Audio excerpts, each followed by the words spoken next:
inaugurado este martes el 79º periodo de la Asamblea General de la ONU en Nueva York, en el primer día, que estuvo marcado por numerosos conflictos bélicos, sobre todo en el Medio Oriente, Ucrania y Sudán, y con críticas a la organización. En el inicio de la Asamblea General de la ONU en Nueva York, el secretario general Antonio Guterres dijo que el estado del mundo es insostenible y que no puede permitirse que el Líbano se convierta en otra Gaza. Por su parte, el presidente argentino Javier Milei denunció la agenda ideológica de Naciones Unidas y acusó al organismo de estar gobernado por burócratas internacionales. Así es como pasamos de una organización que perseguía la paz a una organización que le impone una agenda ideológica a sus miembros sobre un sinfín de temas que hacen a la vida del hombre en sociedad. Es inaceptable que América Latina y África no tengan un asiento permanente en el Consejo de Seguridad de la ONU, denunció el presidente de Brasil, Luis Inácio Lula da Silva. A exclusão da América Latina e da África de assentos permanentes no Conselho de Segurança é eco inaceitável de práticas de dominação do passado colonial. En tanto, Chile ya no está en condiciones de recibir más migración de Venezuela, afirmó el presidente Gabriel Boric ante la Asamblea General, tras criticar las sanciones de Estados Unidos, que según él están empujando a los venezolanos a huir de su país. Y por responsabilidad debo ser claro en este punto. Chile no está en condiciones de recibir más migración. El presidente de Estados Unidos, Joe Biden, advirtió del peligro de una guerra a gran escala en Líbano, un país que está al borde del abismo, según advirtió. El presidente ucraniano Volodymyr Zelensky expuso los detalles de su esperado plan de victoria, en el que afirmó que habría que forzar a Rusia para la consecución de la paz, basándose en la Carta de Naciones Unidas. Hizo un llamamiento a sus socios internacionales para que obliguen a Moscú a firmar la paz. Calificó la guerra de locura y dijo que, según informes de Ucrania, Moscú tiene planeado atacar 3 centrales nucleares en su país.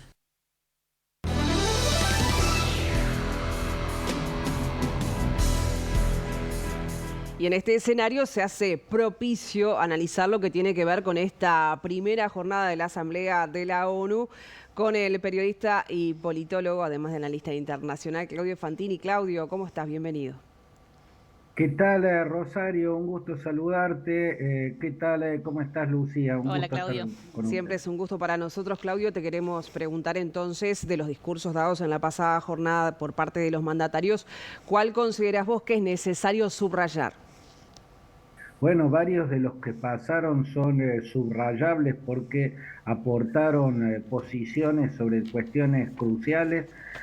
Yo agregaría Bernardo Arévalo, el presidente de Guatemala, el hombre que está tratando de democratizar Guatemala después de los últimos gobiernos que la habían alejado de la institucionalidad más transparente. Bernardo Arévalo es el hijo de Juan José Arévalo, que fue en la década del 40 el primer presidente guatemalteco que llegó a través de las urnas, en una elección libre y democrática. Y fue importante que Bernardo Arévalo, calificara de dictadura a los regímenes de Venezuela y de Nicaragua.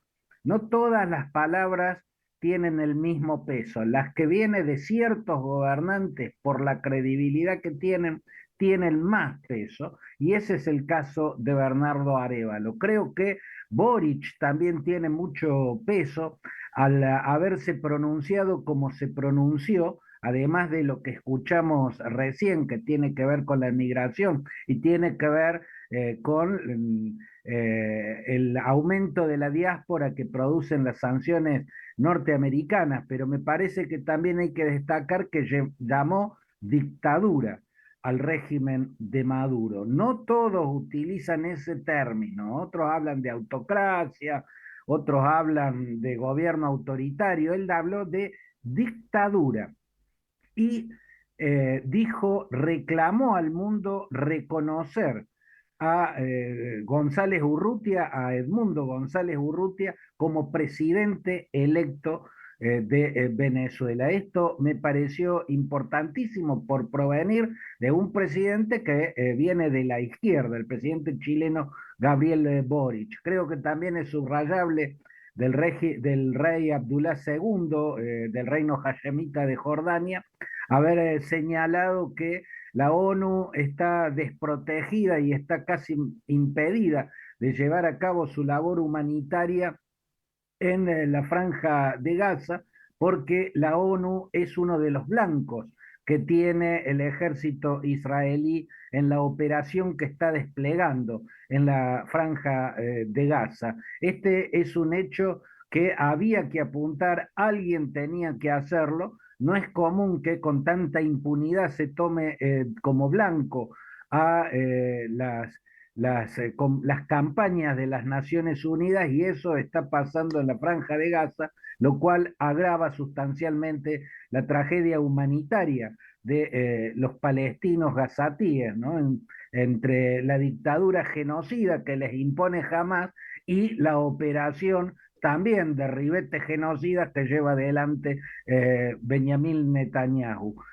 Creo también que hay que subrayar del discurso de Milei una frase cuando se refirió a Venezuela: el mundo sabe la verdad, ¿no? Refiriéndose a la elección del 28 de julio, esa que intenta destruir Nicolás Maduro haciendo creer que él fue el que la ganó.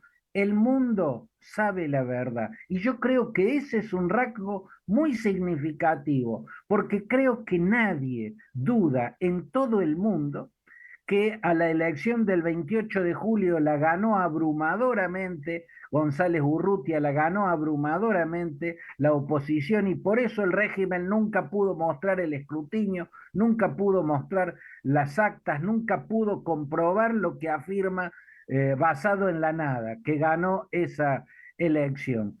Eso yo creo que son discursos a destacar, por supuesto también el del presidente argentino.